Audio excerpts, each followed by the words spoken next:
No, we never ever leave. Run the show, whoa, whoa, enemies. Yeah, so just a quick, I guess, crash course on it. So after we last probably spoke was OIC. We really wanted to push OIC. I still had this desire to play football and continue to play. Um, and so I just kind of sent my footage out from my community college at the time to just like one last hit. And it was actually during that same time we were all kind of trying to get it going. And then I got a scholarship. I played a year. I still had one more year of eligibility. I think to this day, this is the one thing I regret, but I didn't perform the way I wanted to, and I took that as like a internal kind of like I don't think I can lead sort of thing. Like I think the job at hand, as bad as I wanted it and dreamed of it to be the leader for the team, I thought it was too big for me, and that was I decided to leave my senior year, technically drop out. So I didn't graduate, but that's probably the one thing that haunts me to this day. That is probably the only thing that haunts me this day. So I promised myself after like reflecting on that was to never give up until like I fully finished the job, or never give up on myself, but never give up on the people relying on me or counting on me. Yeah. And so that was stuck with me. Fast forward, COVID hit. I was living with Nathan at the time in Issaquah, and then my family moved. My mom moved to Austin during that time. Okay. Yeah, and so my lease was up, and I was like, you know what? Let's just let's go to Austin. Let's see what's out there. I've never been to Texas, so let's go. I got a job on the way there. It was a 36-hour drive, but on the way there, I got a job as a COVID tester. So. No way, dude. Yeah. So my goodness. Yeah, like the guys, I mean, I'm sure we all got tested. I was one of the guys swabbing noses. Like literally, I touched down December 9th, and then December 10th at 6 a.m. I had to show up. So I got there at midnight, and then 6 hours later showed up to my first shift. And that was 2020. That was in December 2020. 8 months go by. I just kind of learned the entire thing from the back end, from how to swab efficiently, effectively, all that good stuff, to managing all 14 sites that they have. Yeah. Oh my God. Yeah, to speaking with doctors. I'm not a doctor. I don't know if we can swear. Yeah, swear all you want, dude. I don't have any agenda here. I'm not a doctor. I never planned to be a doctor. I've never, claimed to be one. And so I understood kind of like the back end processes. I mean, to keep it really short and simple, it's just the operations, operations of how the business was running. There was an incident that happened that summer of 2021 with the owner who I got really close with. I was kind of like the executive assistant at this time. So when you get like hired on for a job, like is it like an agency that just like popped up to do COVID testing and you just kind of applied and put yourself out there? Or how did that look like? Yeah, so I actually knew it was a guy who I managed. He went to Seattle U, and I managed him while I was scooping rice at this like Korean restaurant. And he was graduating, but then he's like, yo, like, we got some funding, we got some doctors, we're gonna like test for COVID, so like I can start you at an hourly rate, not an hourly rate, but a 1099 rate, a project, and you get paid this much, which was 2-3 times more than what I was making at, because during COVID, like everybody could choose to like dip out and still get paid. I didn't, because the one thing that the owner of the restaurant was like, I want to be here when people don't know who else to go to for food. Like, while all the restaurants closed because it's the easy way out, I don't. I want to hang in here during, the hard times. And I was like, I respect that. I want to stand behind that. So I took a pay cut to stick around and work. And that's honestly, if I stopped working, I probably would have felt entitled for fucking money for the rest of my life, like a lot of these people are now, where it should be easy to make money. But that kept my grind kind of like continuously going. And so I was very blessed and fortunate to get this like opportunity on the way So he was like, "Hey, I'll hire you." Like, and it was just kind of like cool. So, yeah, they were like a health consulting business, and then they hired me, and then, yeah, basically 8 months go by. I get really good because this is all I do for 10 hours a day. I'm there. I didn't have any friends. I had my mom, my Yeah. sister, and that was like it. And And like so by this point, you're like managing, right? More so handling like the operations team. You're being a counselor to the people who don't want to show up to work, things like that. everything. And yeah, I think they had like Texas had one of the worst. It was in Dallas. I won't forget this, but in Dallas, it was like a winter storm that like hasn't happened in like ever in Yeah. Texas, and I still had to go out there. And while people were getting into car accidents, like our like team members were getting into accidents, couldn't open up half locations. Like I was out there swabbing, like in the cold, like we're like shaking Damn. like this, trying to get, And I'm like, I'm so sorry, I'm just trying to do this, But it was an experience, but at a certain point, something kicked in. Like I said, the incident happened with one of the owners, and I just felt like I don't like the way I was getting treated towards the end. Like Yeah. I was running the whole thing, you know, 14 locations at that time. So imagine Damn, dude. managing, 140 people. I can barely manage myself at this time, Right. like so 140 people with their different, with just personal issues, with, we didn't run background checks, so I had to find out the hard way. There was multiple times where sites got broken into by the manager of that location because they didn't like the way that things were getting. So I'm over here like I'm calling the police from Austin while the Dallas location's getting broken into, and it's just like Was this like your first like real experience in like some sort of like corporate position? It feels like a my corporate only position. my only experience. Only. You're like, I'm Just not doing only. it. Yeah, and I was like, I never thought I'd be at that level so quick. Yeah. Um, and so, long story short, I go to one of the doctors we partnered with, and I'm like, I can do this myself. Like, I can open my own, you know, um, testing sites, and Yeah. I can run it. Again, I'm not a doctor, so I needed to partner with him. So, with no money, I had negative $2,000 in my account because I had my credit card. So that's how you count it, right? Zero into Yeah. checking, 2,000 on the credit. So I count negative 2,000. So Yeah. with negative 2,000, living at my parents' house, I because the doctor saw me work for 8 months, that was literally all I had to show for. I was like, this is what I can do. If I could get a loan from you, there's no bank that's going to give me a loan. Right. And so he was like, all right. So he gave me a loan, and we opened up this my first location in Corpus Christi. Corpus Christi, no disrespect to them, it is one of the like ratchet cities of Texas, but it needed the most help because at the time the government just passed, you know, we can swab for free, whether you have insurance or don't. So anybody can get tested, anybody can get their results, anybody can get consulting on like what they should do next if they are positive. And those were the hard 3 months of living at like a Red Door Inn there. Oh, So Red jeez. Door is like worse than a Motel 6. Yeah. Yeah. I've stayed at a Red Door. I think I've stayed at the Red Door in Corpus Christi before. Yeah. So we probably stayed in the same spot, and Yeah. it was brutal. It was, we were eating really, really just cheap food. We were sleeping. I mean, I wasn't going to bed till midnight because we were sending results out, till midnight.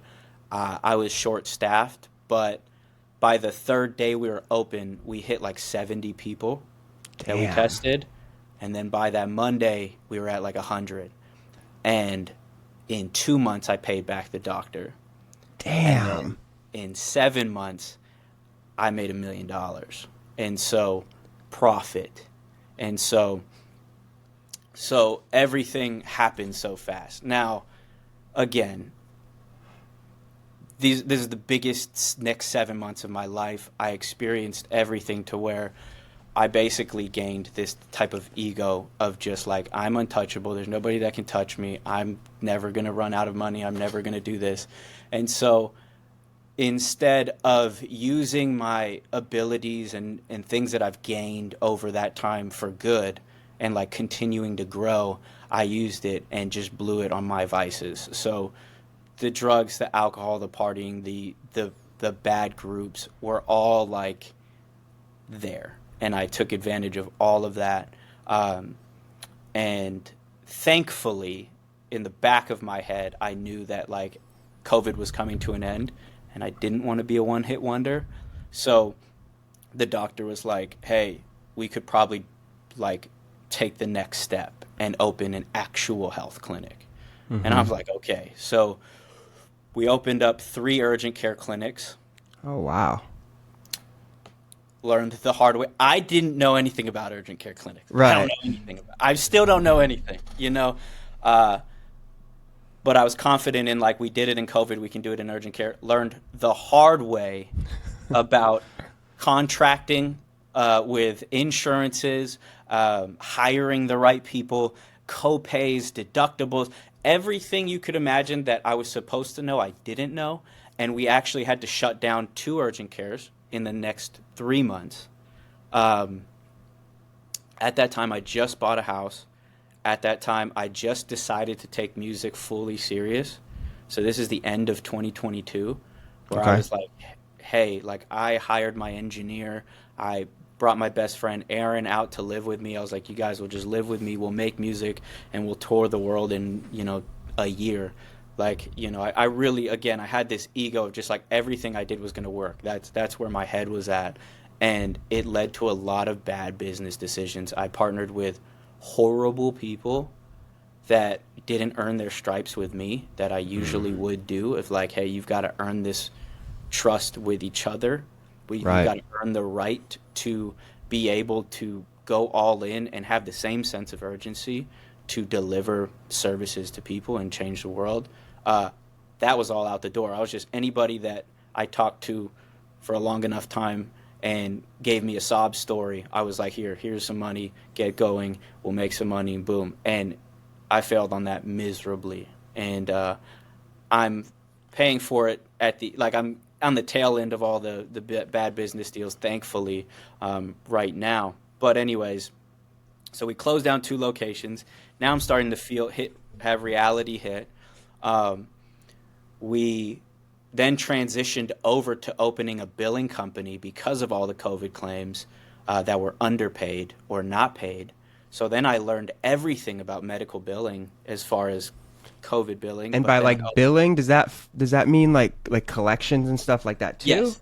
Okay, yeah. cool. So billing and collecting. Exactly. That's what it is. So like the proper codes, location, provider, everything to get sent out, and then everything to make sure we get paid, and the amounts and how that all worked, which then led to me saying, you know, I don't know if insurance companies are listening, but I hate insurance companies. Yeah, me too. If you are listening, just know we hate you. Yeah, we hate you. There's a better way to serve and really help everybody, and you're not doing it. And so, but in that time, I was able to learn a lot about how to do it right. So we revamped our only one location that we had left into a primary care clinic. So a more personalized, affordable care for people that either had insurance or didn't. And then now, here, today, we are in the talks of location number 2. So doing it. Oh, wow. Okay. Yeah, so the plan is get primary care clinic number 2 up and running, and then kind of go from there. See what happens. Yeah, dude, I did not expect. Yeah. I didn't know any of this, which is why I only do like 20 minutes of research on people before they come in. Like I have my list of notes here that I know about you. I know that you're into football, into music. You had a pretty good run in music. You made some nice connections. You're super into marketing, just like I have been. You're working with BJJ schools. This medical thing that you're in, though, dude, haven't talked about this much. No, and I don't know. I almost felt like maybe I should be more vocal about it. Yeah. But it's kind of like that. I still am fighting that, like, how do I deliver it to blend with the same message of like what I'm really trying to do. And I think along that journey, not just, my wife and, my faith in God, but like martial arts alone changed that trajectory where I was like, if I kept going if I was doing what I was doing and I could pull up bank statements of what I was doing each week, if I continued down that road and the friends and the people that I had, I would not be here. I would definitely be elsewhere that I probably didn't want to be. And I martial arts is just like it changed me without me looking for change. And so I'm just like, okay, how can I help scale martial arts? Like from a business standpoint, because now I've started to really enjoy business, although I'm, in the beginning process of it I think. But how can I turn everything mindset-wise into a business? Because that is the great, I think if you can treat your life as a business, you will understand the difference between what's an asset in my life, what's a liability. Minimize liabilities, maximize assets, and your life gets a little bit better. Yeah, So, absolutely. Right. So I'm like, if I think like that in everything I do, I can probably make better choices. And so how can I do that with martial arts school owners, right? Any martial arts I think will benefit anybody. I love jiu-jitsu and kickboxing personally, but just from that standpoint. So right now, actually right when we get off this call, I'm going over to help my professor that I've been training with for the last 4 months. I started jiu-jitsu 4 months ago. And so I'm going to help him. He's opening up his first school. Nice. So I told him, I said, hey, you're not going to pay me a dime. I'm going to do all the marketing to prove my point of like, these are the processes and systems of I know that will work. I'm going to test on you, do it absolutely free, and then have those results and testimonials to show other people like this is what I'm not here to bullshit you. I will literally come here help because what martial arts done for me and what business has done for me, and I know it can do the same for anybody else. Yeah, martial arts. What you said about like how it kind of saved you. Actually, it did save you. I have the exact same story. Like when I got into martial arts was just in the last like 2 years or so. I was working construction, getting up at 5 every single morning, be on the job site by 6. Dude, just run down and desperate for a sense of community first of all, and desperate to get away from people that were constantly drinking, constantly doing drugs, constantly avoiding their kids and hating their life. I was like, dude, I got to get around some people that are actually trying to do something with their life. I don't care what it is. Yeah. And I joined the gym, and within the first 10 minutes, I met who's now one of my best friends. And we talk every day. We train 3 days a week together. And like now he's building off an MMA YouTube channel and getting into commentating and things like that. And literally within 3 months of me going there, like my whole life flipped upside down. Choices became easier to make. People around me were doing positive things instead of negative things. My relationships became stronger. And I'm glad that you're choosing to help out this niche of schools because most of them have no idea how to get in front of people. No clue. And that's okay because that's not their job. Their job is to change lives. And so it's like, okay, well then I will take on the job of, because I can't fast track to become a master in jiu-jitsu tomorrow. Right, it's impossible. A year, right, it's not possible. No matter how many reps I do, it won't happen. But if I did that with marketing and business, it could probably happen. It will happen. Like it will happen myself, Yeah. And so I'm like, okay, this is how I can help. And to prove that I can help with very little experience in like that's where it applies. Like most of my days now are like wake up, work the clinic first. So I'm there at the office working the clinic, making sure the clinic runs. And then the later half when I get home, I'm focusing and doing courses because the marketing will also help the clinic as well. Of course. So that's how I can correlate. And so I'm learning, digital marketing and fun. Like everything is so new, but it's so fun and exciting. It's difficult for a non-tech guy like me, but getting the hang of it, and then go to jiu-jitsu, and then have dinner, and then go to bed. Like that's it. Restart. That's it, and I love it. Yeah, that's literally the perfect life, and that's where my life is right now too. Yeah. How long have you been married now? So I've been married for 51 days, 52 Okay. days. Okay. That was a very exciting. It was actually, and this story, I love telling this story because I'm a firm believer in it. But I was speaking to my real estate broker, and I was planning to sell this house in San Antonio we're trying to sell, and I told him about my girlfriend's moving in December 1st, and this is November. This is like last November, like the second week of November, and he's like, "Oh, so you're getting married?" Because we both share like the same faith, and I was like, no, she's just moving in. And I, like, word for word, he says, "You are not doing a service for you and your girlfriend by walking outside of the protection of God if you decide to do that." And right there, I don't care what anybody believes, but for me, I got this sharp knife into my chest of like, I'm getting prepared to be a provider and protector for her. Like, that is my priority at this point now. My life is not about me anymore. It's about her and us, creating this family and building, and one day have kids, and so it stuck with me. And we had a 2-hour conversation. I got off the phone and just felt like, I know what I have to do. I don't know what she's going to say. And so I called her and I said, "Hey," and I told her the whole thing. And she was like, "I would have married you yesterday." So in 2 weeks, we found a location, invited as much people as we could, and we got married on the 30th of November. And then the next day, drove down to San Antonio and moved in. And then we've been on it. Dude, that's some cool shit, man. I really like that story. I really, really like that because I'm new to religion, actually. I'm new to faith. Okay. Just when we found out my daughter was going to be born last July or so. Congratulations, by the way. Thank you. Yeah, we have a 9-month-old now, or 10-month-old. I don't sleep anymore. So, but that was my first wake-up call, and I was actually at a job site, and dude, so miserable. I hated working construction with everything in me. I did it because, I was married. I had to provide.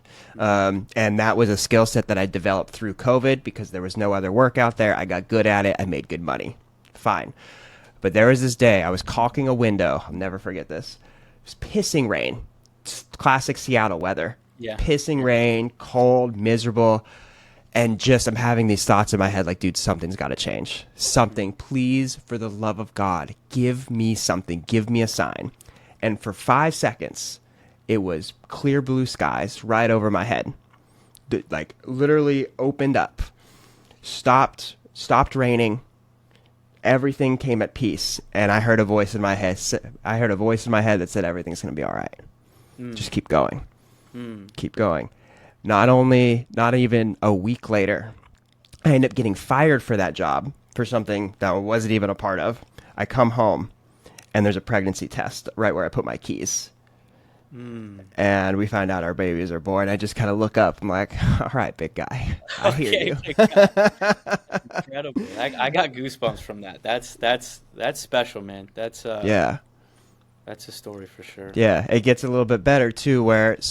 Obviously I get fired. I'm like, oh shit. Okay, what do I do? Go find another job.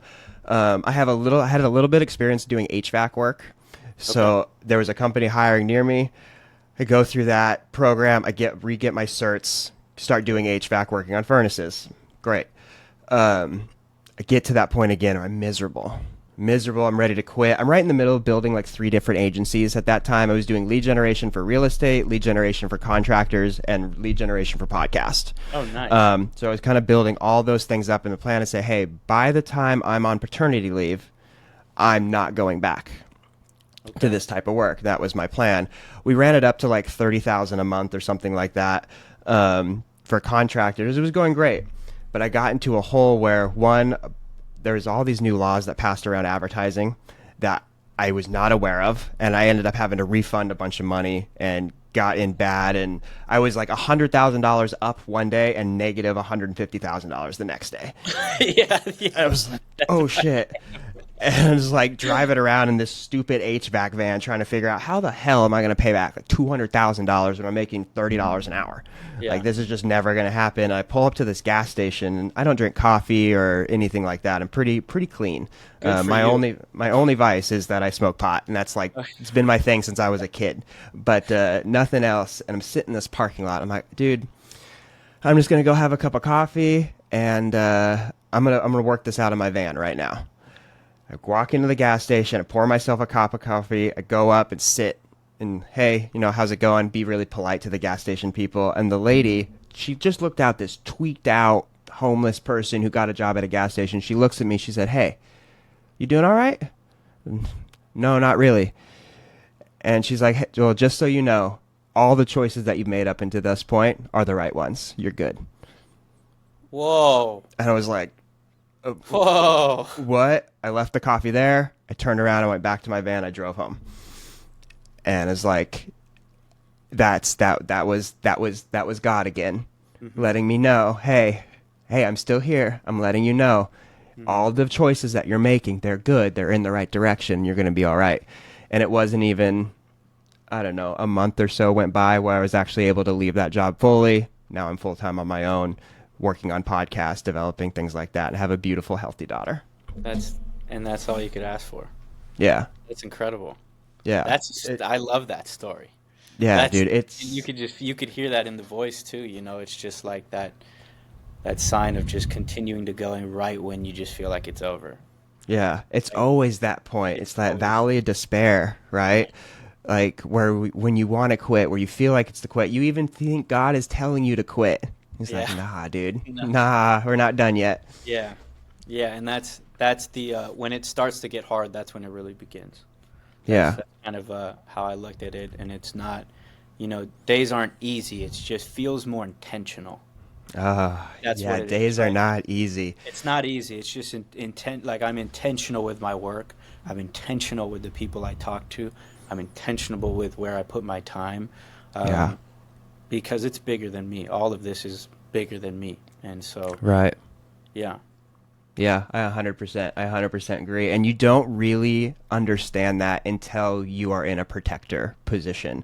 I have never been like super into politics or a part of like woke culture or anything like that. I'm just too busy to really care. Yeah. But but what I've learned a lot, I bet you're experiencing this too, is like traditional kind of gender roles, man, wife, kids, like all those things have been in place for a reason. And what I've kind of learned is kind of like that umbrella that they put in like children's Bibles. That's like God's at the absolute top, and then it's husband or father, and then it's women and children.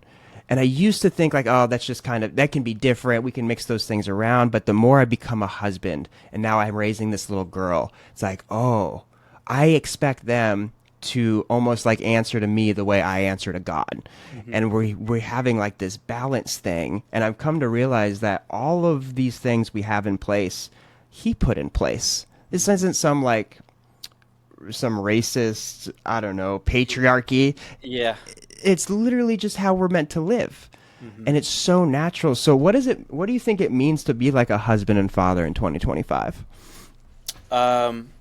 I am not a father yet, so I probably can't answer. I will ask you that question. But for me to be a husband, it's lead by example. And when I mean example, I mean like you're going to make mistakes. You can't beat yourself up on it. But like it's a partnership, right? So when I think women nowadays, at least from what I used to experience before I met Kylie, it's like they hated that word submit.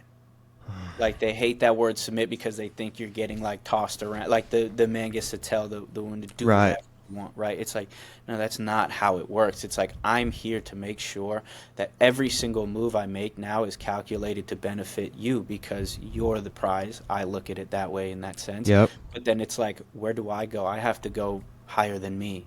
to get those answers or to get the guidance or to get, just an understanding of what I'm supposed to do. And then I'm supposed to then take that, reciprocate it in my way, and lead by example and do that. And I think it's just like the tough thing about what I see now, and maybe this is something I pick up later. I don't want to have too much going on. I want to focus on a few things. But I would love to be able to just tell men to, like, I don't know how to phrase it other than, like, dude, you have fucking responsibilities. Just get over your excuses. Your excuses are just going to leave you with a shit fucking life, and you're going to regret it when you're on your deathbed that you were a bitch. That is it.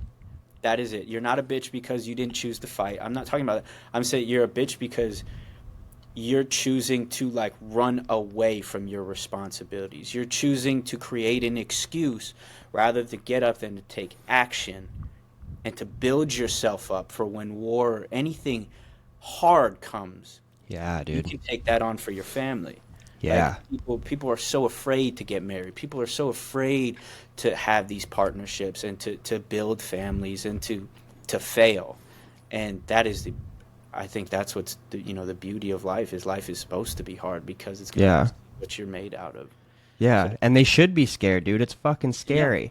Yeah. It's hard. It's scary. But it's like there's a difference between coward and courage.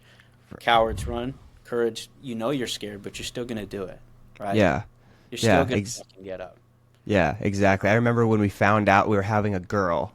We were hoping that we were having a boy just for, like, simplicity. Right. Yeah. God doesn't work that way. Yeah. He says, listen here, bitch, I'm going to give you all the hard things. Yeah. But I remember having this thought. My wife and I were talking about it. We were driving home, and it was like, man, with little boys, it's your job to show them. Mm-hmm. Give them the example. You're hard on little boys because they need that. They need to be hard. But with girls, you purely have to lead by example.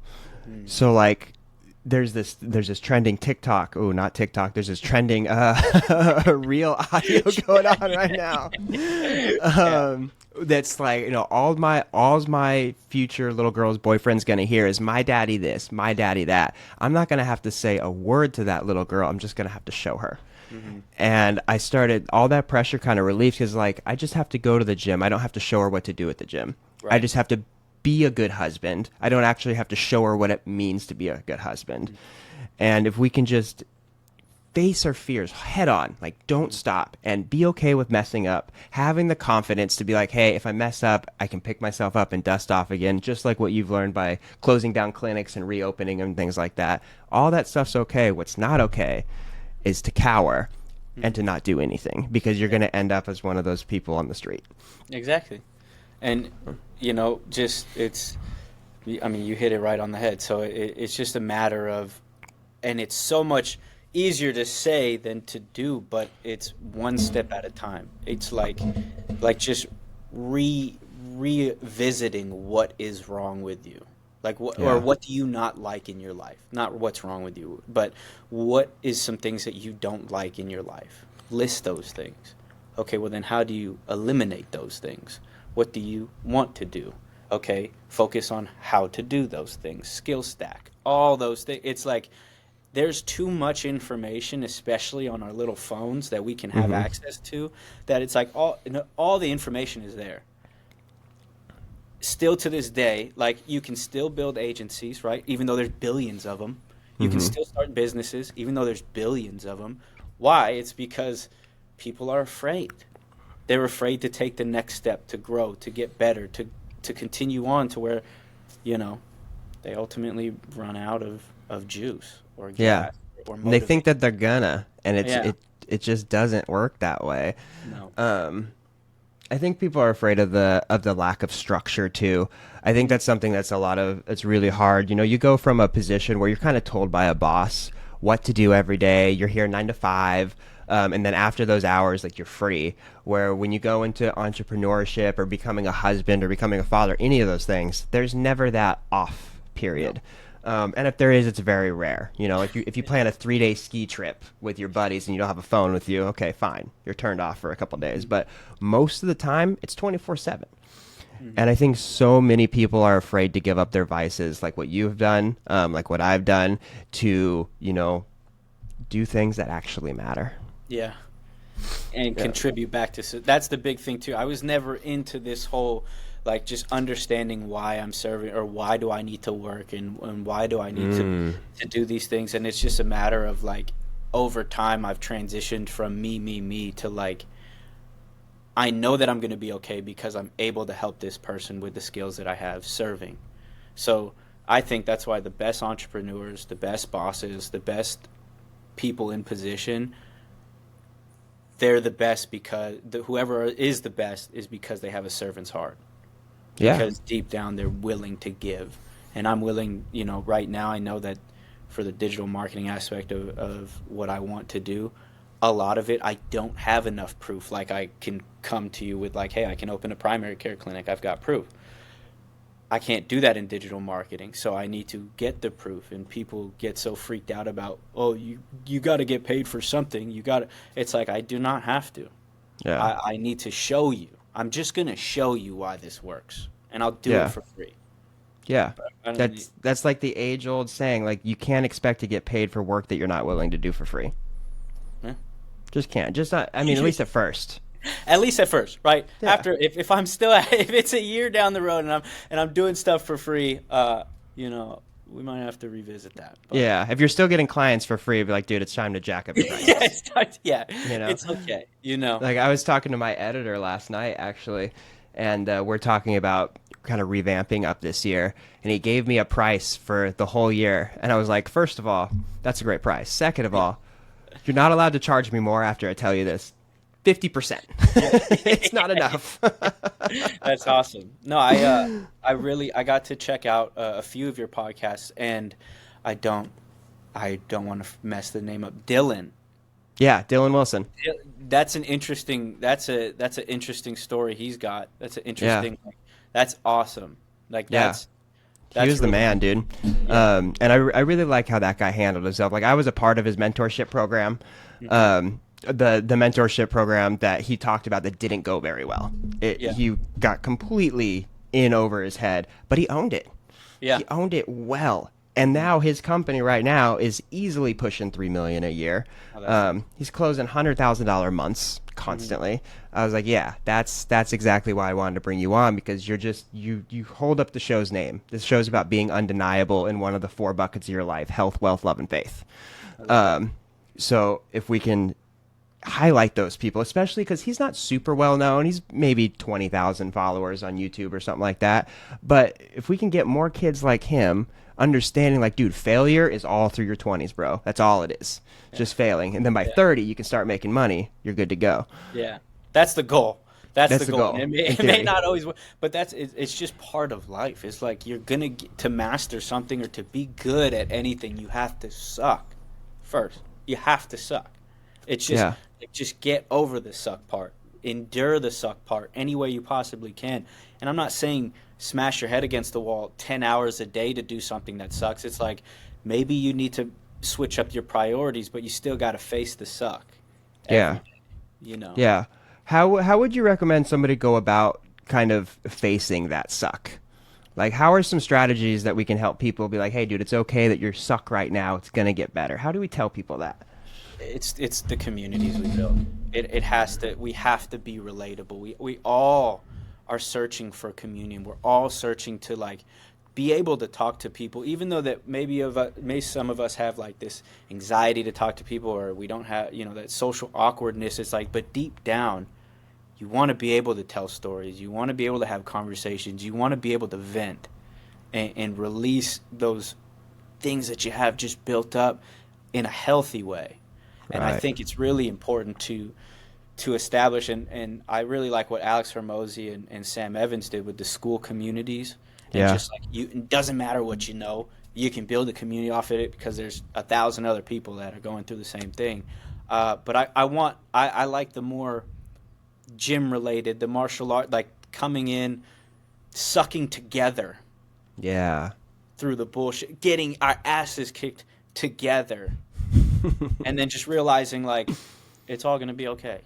Yeah. Like, what I love so much about jiu-jitsu and why I'll die for the sport, like sharing that the sport is great, is because you're in an uncomfortable, shitty situation the whole time. I have some dude's nuts in my face the whole time. Like, I don't want to be, or I'm getting Yeah. suffocated.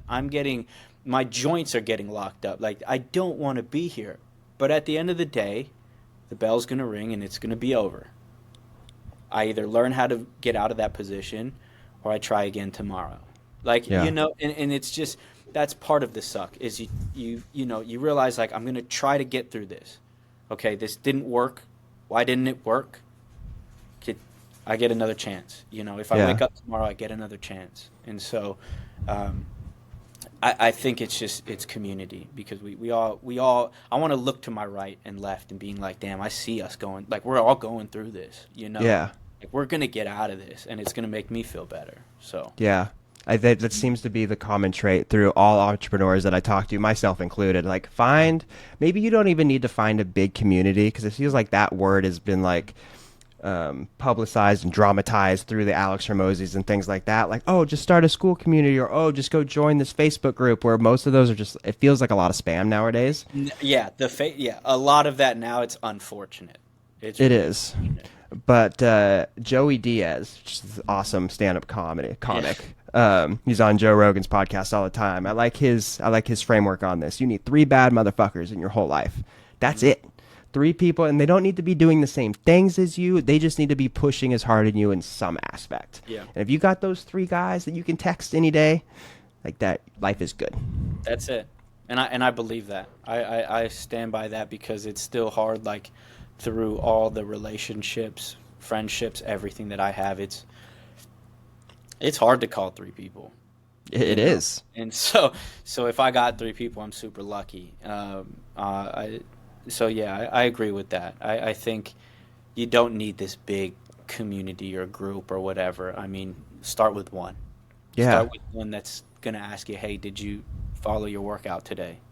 Did you do your workout today? No? Well, even like a stranger, a friend that's maybe in a Facebook group that responds to your comments every time you post. Like, yo, like, can I be an accountability buddy or something? Like, what's your number? Yeah. Why not? Yeah. What do you have to lose? People get nervous. Shitty situation. Yeah. Like, what, someone else knows? Okay. Yeah. Get over it. Okay. So you have like a lot of different things going on right now. You're coaching, you're marketing, you're running clinics, you're a new husband. How does work-life balance affect you? Is that a real thing? No.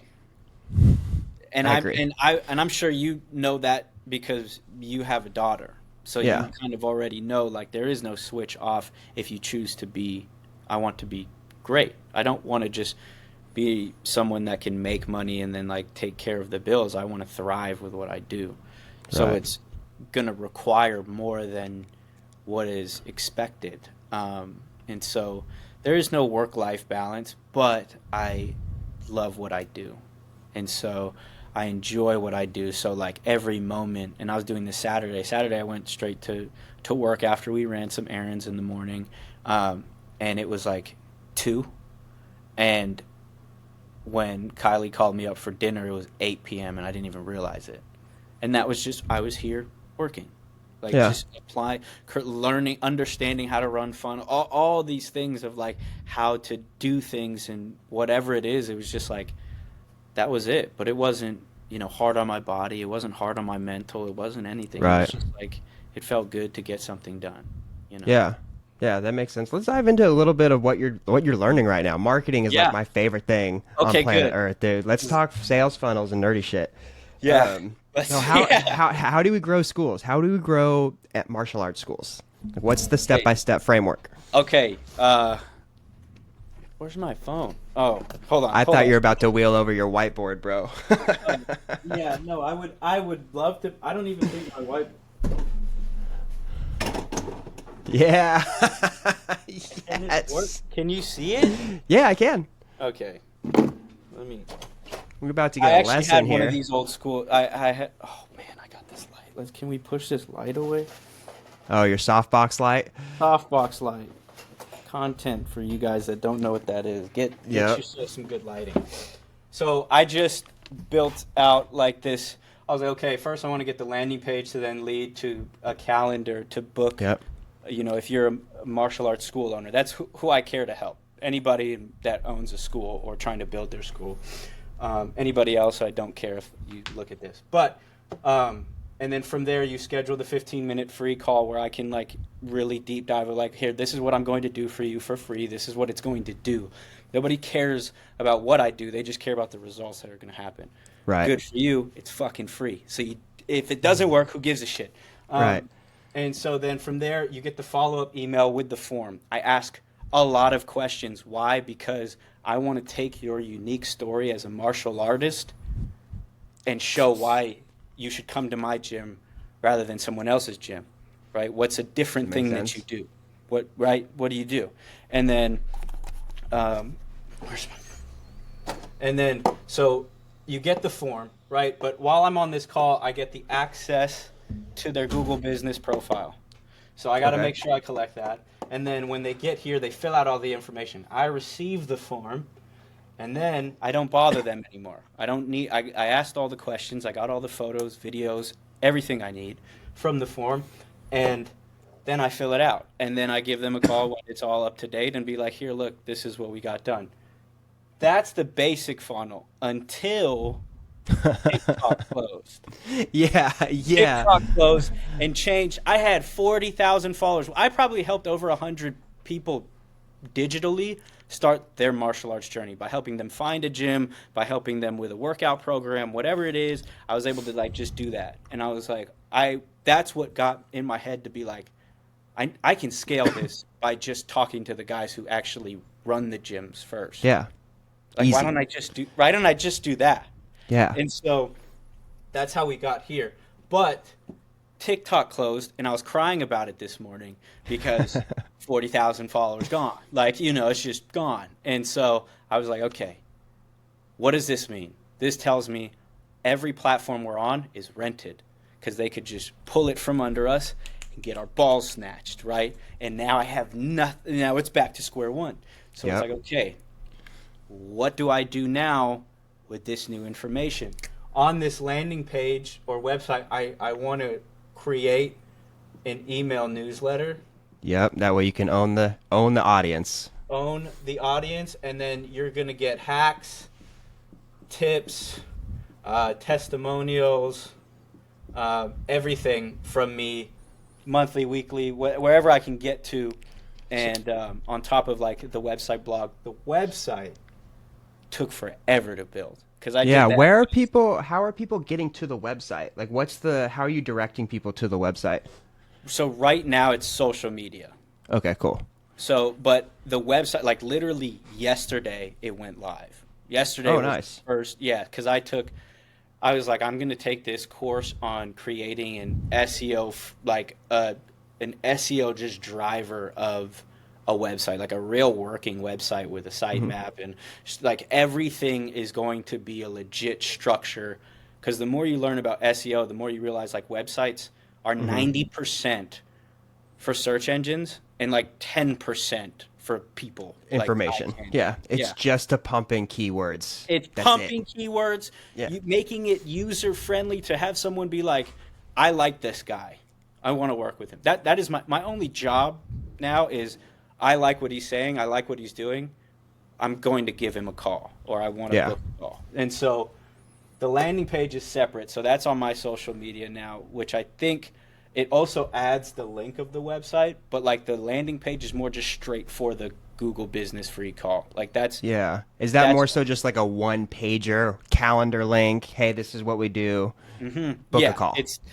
Book a call. But now what I want to do, and this is where maybe I could get your insight on, is for the email newsletter is going to maybe be the first thing on the landing page where it's like, hey, if you want tips, hacks, testimonials, trials and errors, stories about digital marketing as a martial artist, subscribe to the newsletter. And then you go below and you're like, what else do I do? Oh, the free Google optimization. Yep. Okay. Yeah, I like that. I like that strategy a lot. Landing pages I learned work best if you frame them out like a well-written email. So headline, subject line, Yep. number one most important thing. That color needs to be matching with all the rest of you. It needs to say, hey, this is Kui's page. This is what we do. And that's like the most important thing. And then on landing pages, dude, I like a right into a video, whether you use like Loom or Vimeo, something that starts without a click is really the important part to that. Okay. And then you can start that video just like you would start one of your reels. 3-second hook, make sure they stay.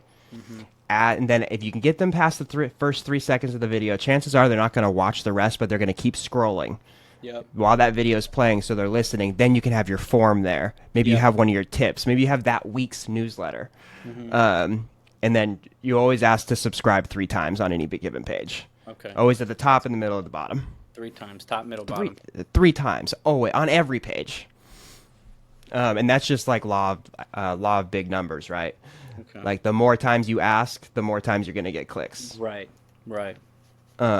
But dude, this funnel is good. So you're using like your organic marketing strategy with most your videos are hilarious, even the ones that don't hit.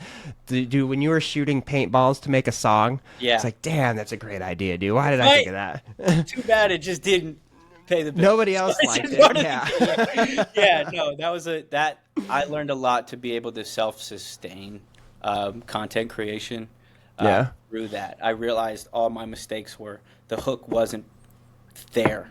After the first video. The first video worked because it was intriguing. The second video should have worked just getting straight into it. Or some sort of like screaming, yell, or like, we made this song. Like, oh my God, this is the next thing. Whatever. But I didn't realize that until after, which is just part of the game. But and then I also realized we only dropped 30 videos in 120 days, even though it felt like we did a lot because we were recording and making music we had to make the song and the video in 4 days. Right, So it's crazy for us. But I also realized we baby dicked it by only posting 30 pieces of content in 100. I said, and this was the first thing I said when it was all over. Because when it was all over, I was like, I'm done with making music for right now. I don't want to create content. I don't want to make music. I just kept looking through and I was like, this was such a good idea, but why didn't it work? And then I was like, okay, the hook's number 1 from video 2 to 30. Yep. What else was wrong? Oh, yeah, maybe the 300 other spots you should have posted during that time. And I was like, yeah, well, yeah. That was the number right there. But dude, I mean, your videos are great. So using that to funnel people to a landing page or a website is awesome. You'll have to test whether you should direct people to a landing page or to your main website, though. I don't know your audience well enough. And really what I would do, I would, yeah, I mean, dude, maybe pick a couple like Facebook groups and be like, hey, jiu-jitsu school owners, like I'm trying to figure out my marketing. Would you guys like this landing page more or this website more? Okay, that's a good idea. Like you can never go wrong with asking the source, right? Yeah. How I built my last few podcasts, especially the first podcast that hit the top 100 charts.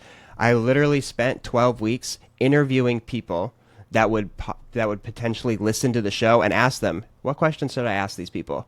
And they gave me each 10 questions, and that was my first 150 shows. Wow. And just they literally got it from them. So if you can ask them directly, that's winning. And the last thing I'll kind of stay on this is you being a marketer and kind of like up and running the digital marketing side at scale. There's a phrase that I have. It's called ABT. Always be testing. Yeah. Always. Like you find a winner, that's awesome. Live in that win for like 3 days. Pump money into that winning campaign for like 3 days. Yeah. Pick something new to test. Yeah. Always be testing because you never know what's gonna pop. Yeah. Like it's all a game. Yeah, it is all a game. Yeah. So yeah, I mean that's it as of right now is basically just like what is. Again, I have my first one of like the Google business page and the website. I definitely removed website services from what I offer as far cool. as like it's too grueling, dude. Yeah. It would be your whole business. It's the whole, especially as a solopreneur in the digital market. Like for me, like I want to help like scale the business and get out, and Yeah. you've got the tools on your own to figure it out and go do it. But when I committed, I want to stick to being a man of my word. So when I told him a while ago, when I was like, I'm going to build websites, he was like, hey, are you still able to build this website for me? I'm like, of course I have to build the fucking website. Yeah. Like I cannot say no. So the Google business page, I'll do that. If I have all the information, I can pump that out quick, and Yeah. it's good. But the website, if I want it to be good, I made over 1,000 revisions on my website before I went, and I still need to make revisions. But I'm like, this is done is better than perfect. Let's just get it out now, get it seen now, get it rolling now. But I won't do websites anymore. I'd rather just there's somebody that I know that I learned from as far as website building that he's just like, dude, just send them to me, and Yeah. I have a client from last year that I'm still supposed to build a website from. He's a gym, typical gym owner, bro. Mm-hmm. Love this guy, Danny. If you're listening, I'm not hating, bro. Just get me that content. He has a gym. It's literally walking distance from me. Okay. And he's just kind of grow awesome place. He trains like high level football stars. Okay. So he's got turf on the inside, every football thing that you could imagine, sauna, cryo tank, everything. Mm-hmm. No marketing, zero. So I told him, hey, dude, I'll build you a website. Before I even knew about like what building websites was. Yeah. You're trying to acquire them, right? Like rule number one is like, if you can't acquire them, don't worry about anything else. And that's just sell.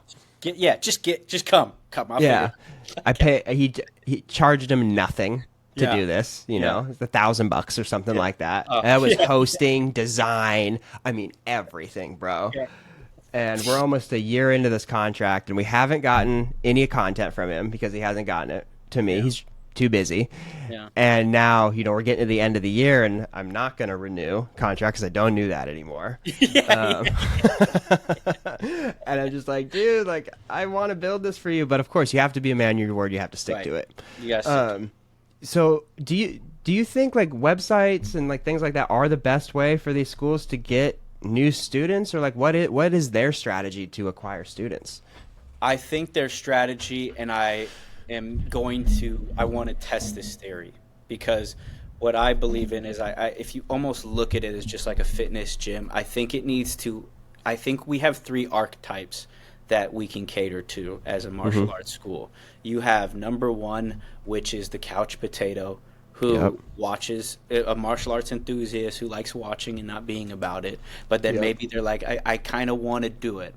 And so they need some sort of offer or program or something to get them started to follow. They need structure, right? Yeah. And so there's genius. that. Yeah. Right? There's archetype 1. Archetype 2 is me.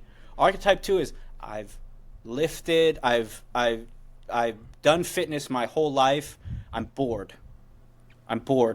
I hate getting into the gym and squatting 4 sets of 5 at 225 pounds and then being like, oh, my legs are juiced. And like, that's it. No, I want to develop a skill. I want to learn something. I want to build confidence. I know how to squat. I know how to be an athlete, but like, how do I hone it all in? So that's archetype 2, is developing a martial arts skill. Okay, but that's still under the 6-week program. Each one is going to be a 6-week program in offer. And then the third archetype is my favorite, because I tried it and I realized these guys are crazy, is, hey, I want to prepare for my first competition. I want to prepare for my first fight. I want to prepare for my first, put me through a 6-week program of more of the advanced expert, right? Now you maybe can do all 3, but again, the big thing I'm a fan of, and I'm still working on it as a entrepreneur myself, is honing in on one. So it's like, how do you define, or how do you choose which offer you're going to present in your market? You have to understand the anatomy of who you serve. So is it 30 to 40-year-olds? Is it beginners? Do you get more beginners? What does your classes look like right now? Are they filled with fighters? Are they filled with, what does your practitioners really want to focus on? Where is it? Then we can choose one of the 3 archetypes, focus on now taking that sample framework of like, here's a 6-week program to build, to develop you into a kickboxing master, or not a master, but to have the skills of a kickboxer. And then you take that, develop an actual offer based off of your anatomy of your audience, and then push that. Run that through the marketing like whatever marketing funnel. Essentially, I'm still trying to learn how to run ads, right? It does start with content. You have to have it. All starts with the ad copy. It all starts with like that has to be, the creative's the most important. Creative is the most important. Like, and you're good at that part. Well, yeah, you're good at that part. Try. The copy is insanely difficult. It's a whole industry on its own. It's really fun once you get it, but also ChatGPT's on the come up, bro. Like, we're not going to need those guys anymore. No. The content is key. I like how you frame this out. We have the couch potato, kind of the bored fitness enthusiast. Right. Yes. Who wants to I want to get into the gym. Those guys look like they are already too advanced. Yeah. Right? That's right where I am too. Right. Where I was. And then you have the real deal. The ones that see it one time, like, holy shit, I want to do this the rest of my life. Right. I think how you have it framed out, instead of thinking about it as like 3 separate offers, 3 different archetypes, really what you have here is just targeting at 3 different quarters of the year.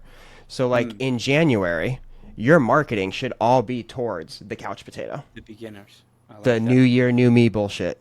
All January, all Q1. Q1. Should all be, that's when you push your boot camps, your big booty boot camps, your 8-week programs, your $100 to start right now, 50% off your gi, whatever. Yeah. Because it's like enticing to the lazy people to get in. Once you get through Q1, which Q1 should be your busiest quarter as a school, and you get into Q2, that's when you can start targeting more guys like you, more guys like myself. Because Q2 is we're just coming out of the cold. Yeah. We're wanting something new. We've been in the gym. Planet Fitness sucks. I hate their pizza. Whatever. We're looking for something new. And that's where you can target those people. Okay. So that's more of us. Just more of, I want to develop this skill. I want to develop something. I've been grinding all winter. Maybe I have a family or whatever. I'm ready to come out and like develop a skill. Yeah. And then you have the real deals, which you can really market to year round. Okay. Yeah. But a lot of these guys, come summertime, come spring and summer, they're going to be competitions. They're not necessarily going to be in the gym as much. They're going to be traveling a lot more. And that's kind of prime poaching season. You're showing up at competitions, you're going to open mats, you're talking to other people. Oh, I just talked to this guy at the open mat across town the other day. Now I'm seeing his ad. Let's see what's up. And that's when you grab your real deals. Look at that. See, I just needed to talk to someone that knows how to plan this out. Yeah, there's seasons and everything. Yeah, there's season, and that's what I had to. That's the nugget right there. There's seasons and everything. I didn't realize. I was like one, but then the way that you just framed it out, it's like you have it all, but put it in the season. Yeah. Yeah, and you're right. Focus just on just one at a time. One at a time, exactly. Yeah. One at a time, and then transition. So then, would you say, let's say, if I got a call now, it would still be the focus of beginners? It would still, if I had to do it right now, if I had to, go in right now and open it up, it would be beginners. And then as you start to turn those beginners, keep them continuously coming, and paying their monthly membership. But now it's like, hey, you've now leveled up to intermediate classes. Now you've leveled up to spending a little bit more time with developing your skill of how you want to perform. And then, I like that. And if you start your beginners, like if you have a school right now, right? You guys just opened? Yeah, he just opened. Well, he's opening it for day 1 is February 1. So my goal is, I'm going actually over there to lay the mats down, like help him put the mats down. Nice, dude. Hell yeah. Yeah, so. Okay. So this is, dude, you guys are in prime time. So your first 10 students, you familiar with the term UGC? User-generated content? That's the one. Your first 10 students. Your first 10 students, bro, those are your first 10 UGCs. As they advance into intermediate, you start helping them post content. That's how you hold your retention, and that's how you're going to start attracting their friends and family members from you. And that's the two biggest problems, right, that gyms have. We got to get people in the door, we got to keep them. Yep. Yes. So if you solve the lead generation problem, which is what you do with your landing page, all that good stuff, you're going to get people in the door, no problem. Right. Now, if you can turn your existing students into your lead generation source, then it just keeps on rolling. So when you say turn the okay, let's take a step back so I can understand. Yeah. So user-generated content is the beginners that sign up, like take 10 of them. Yeah. So you take Or 10 really anybody that signs up, I would say, hey, if you post to our page, maybe you get $10 off next month's membership. Okay, so then an offer, basically you're making an offer to the first, when you first open up. Yeah. To these guys, right? Yeah, if you post content, get our name out through, without I would us. say anybody that comes into your beginner program, Okay. anybody, get them posting content about their journey. It's just going to lock them in deeper. Okay. And then if you can have even ring lights and stuff, you can get ring lights now for dirt cheap. Yeah. The gym that I go to, I said, dude, go buy 10 of them and just place them around the gym. Let people use them. Dude, just let people start doing that, and then they'll tag film. you. Yeah, let them shoot. Yeah, they'll be posting you every day after every single class. Now your organic marketing is done. Organic marketing done. Yeah. And that solves your two biggest problems, dude. You Yeah. got people into the gym with your strategy, which I think is going to kill it. And you're going to have some playing to do with it, obviously. Right. But once you get your own people posting as much as you are, dude, you're going to be looking at second location by March. Yeah. And that's we see we're doing, and that's what I love about this opportunity that I'm in right now is like I get to test my theories and these processes with absolutely for free, so I don't feel bad if I fuck up. Yeah. But it's for somebody who's developed me as a martial artist, so I know that it feels good to see him this is what he's wanted for 20 years. He's been working to this point, and so if we can generate the leads and then keep them, and now you say when you want to keep them coming back, or you just keep them consistently posting, that's what's going to keep. That will keep them coming back. Gotcha. Yeah. The more, so just like what we were talking about earlier, when subconsciously when we say we're going to do something, especially when we post it online that we're going to do something, we almost have an expectation that every single one of our followers, friends, and family are watching. Yeah. They're not, but that's what we feel like. They're not watching at all. They don't care. Yeah. But if you can get your people posting, then they're going to feel that responsibility. Shit, I haven't been to the gym in a couple days. I got to get back and make a video. Perfect. That's the thought that we want. So now they're not just feeling guilty for eating that popcorn and watching Netflix. They're feeling guilty because they haven't made a video and they haven't posted. The only place to make the video is at the gym. Well, if I get to the gym, I have to work out, and then I need to pay my membership. Yeah. Boom. Lovely. I love that. Okay. And that's pretty similar to what I helped out my kickboxing gym with, is which Drew Brookshire, I know you're fighting for a title next weekend, giving you a little shout out. BFL middleweight title next weekend. My coach is fighting in. UFC Fight Pass, sponsor me. But I was like, dude, all you need to do is just film every time that you have a second where you're instructing or while you're letting us train. Take out your camera, do one of these. Hey, come to the gym. That alone gets him 10 students a month. That's crazy. And It's nothing. Nothing. It's nothing. It's nothing. It's nothing. And he's really good at pushing the content. So I think because I had plans today to just set some cameras up, my phone up. I have two phones, so I'll get at least one of the overlapping of us kind of in the gym setting stuff up and maybe talking to people and stuff like that. And then just getting that out and just showing everybody we're coming in hot. And then, I love this. I love this game plan. And now I just need to prioritize hey, this is the map I want you to follow while I'm building your website, because I need you to leave me alone while I'm building your website, because Yeah, after I do this, like, I don't want to do this ever again. But yeah, like Yeah. I love this. I think it's great. I've been right now like what I really also like too is the questions. Ask the questions in the places you want to get the answer to, like Yeah.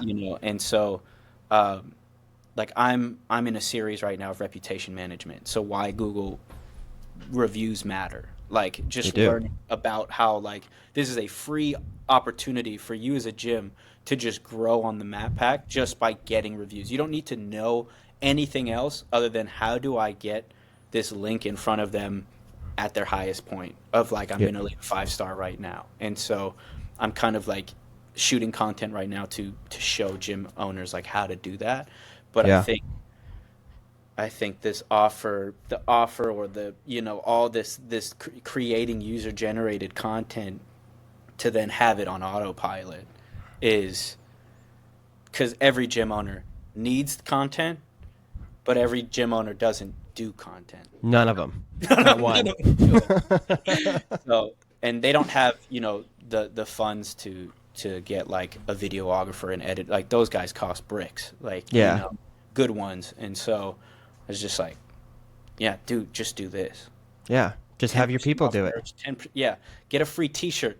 You Whatever. post this tag, whatever. Get a free. You can get a T-shirt for like all this is like, how much does a review or how much does this mean to you? How much does another student mean to you? Would you pay $10 for a new student? Exactly. I'm sure you fucking would. Exactly. And you can run this same offer for reviews. Hey, Yeah. hey, you had a great class. I see that. If you write a review right now, I'll discount your next month. Exactly. Cake. Just show me you did it. Boom. Yeah. Done. Right on. And that alone, like keeping that like above 4.5 status on Google, like Yeah. that's so good. And the volume. I mean, you get 100, 200, 300, 1,000. Like the scary numbers of like, dude, you have 1,000. Why are you matched up with these restaurants right now? Yeah, Like, why is right. that that's crazy. Why is your capacity 50 but you have 1,000 reviews? Yeah, this doesn't make sense. Yeah, it's all streamlined processes. Yeah, dude, I would love to continue to pick your brain and grow Yeah. this thing. Anytime, dude. You This know, is 'cause- so like I've shut down my agencies for mark just because I didn't want to deal with them more or less. Yeah. That's not where I wanted my life to go, and I'm really diving into this podcast. But like, I'm a marketing consultant. Like Right. that's what I do for money. Yeah. So like, if we want to put together, and I've given you a lot of information here, but if you want to pick my brain for an hour, dude, I won't charge you nothing. We can hop on and run through it, put together a basic strategy for you. And then, if we learn something together, I'm going to apply it to my school out here. I'll get you another client. Yeah. Why 'Cause not? I don't want to deal with them. Yeah, no more websites though. No, I don't want to do any of that, dude. I want to show up and train and just have you be happy. Yeah, that's it. So- I love that. Absolutely, brother. I think Yeah. my last thing I would really like. I know it's about that time, but Oh, dude, I can be here all day. okay. I know I have to. Yeah, I know you gotta told jump. him I'd get out there, but the end goal of this, right? Like, because there's like an end goal to everything. It's like to scale these up, to see martial arts grow 10x from just helping all these gyms, right? Whether it's 100 gyms, 1,500 gyms, whatever.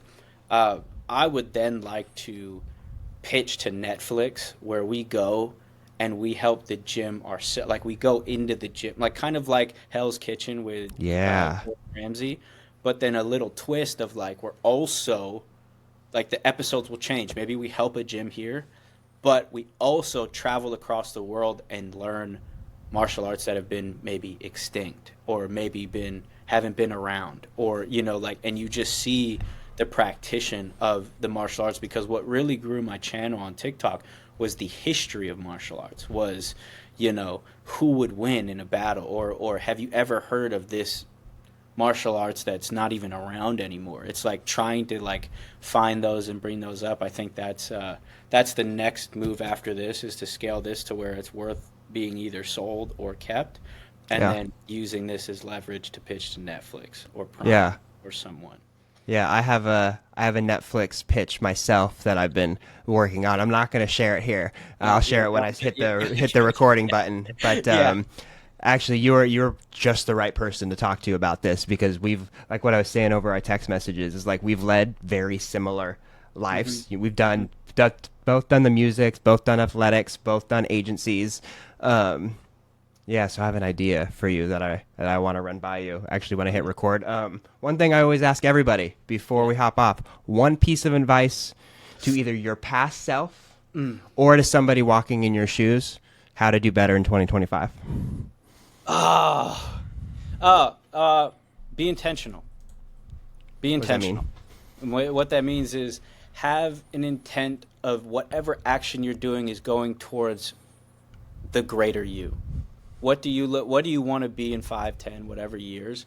And every action now will lead to that then. Every action I've done is basically I'm facing the consequences now. So what I did in the past is what I'm facing now. Whether it's good or bad, I'm facing them now. So that's how it's going to be myself 5 years from now, is whatever I'm doing now, whatever action I'm taking now, whether I'm sitting on the couch, whether I'm training, whether I'm learning how to build these funnels and pitch to these martial arts schools, whether I pick up the phone and call and talk to these guys, it's all going to affect my 5-year Kui. Yep. So be intentional with everything that you do. Yeah. Solid advice. Solid advice. It should never, ever be forgotten. Yeah. Thank you. Thank you. Well, hey, Kui, I appreciate you coming on, brother. Thanks for coming on, everybody. You guys know where to find us. I'll talk to you next week.